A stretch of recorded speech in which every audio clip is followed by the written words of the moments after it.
France a une chance, et d'ailleurs c'est un des paris qu'on a pris chez Renaissance Industrie. On a repris l'année dernière le dernier grand fabricant de bijoux argent et plaqueurs, le groupe GL, et dont cette année on souhaite reprendre le marinier Texier. On pense aujourd'hui qu'il va y avoir, bon déjà qu'il y a un attrait, un goût pour les consommateurs, bien entendu sur plutôt du haut de gamme. Et moi je l'ai vu par exemple quand je suis allé au magasin de Paris de Texier, où globalement la vendeuse m'a dit que les gens viennent parce qu'ils veulent acheter du Made in France. Bon, aussi de manière générale, on s'aperçoit quand même qu'il y a un phénomène de relocalisation parce que la fabrication française permet d'avoir une flexibilité, et puis parce que de manière générale aussi, les coûts dans les pays à bas coûts sont en train d'augmenter.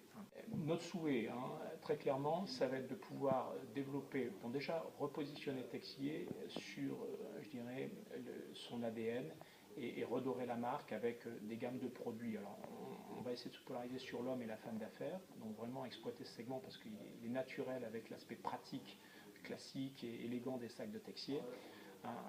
Et ça sera aussi d'avoir des lignes un petit peu plus mode qui nous permettront de remettre les pieds, j'espère, dans les grands magasins.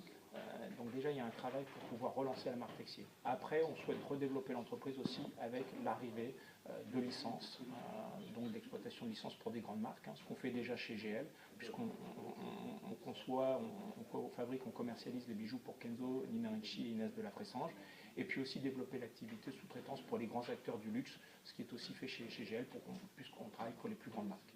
Et je sais qu'il y avait eu des intérêts de grands acteurs pour Texier, pour faire de la sous-traitance pour eux. Et donc on souhaite développer ça.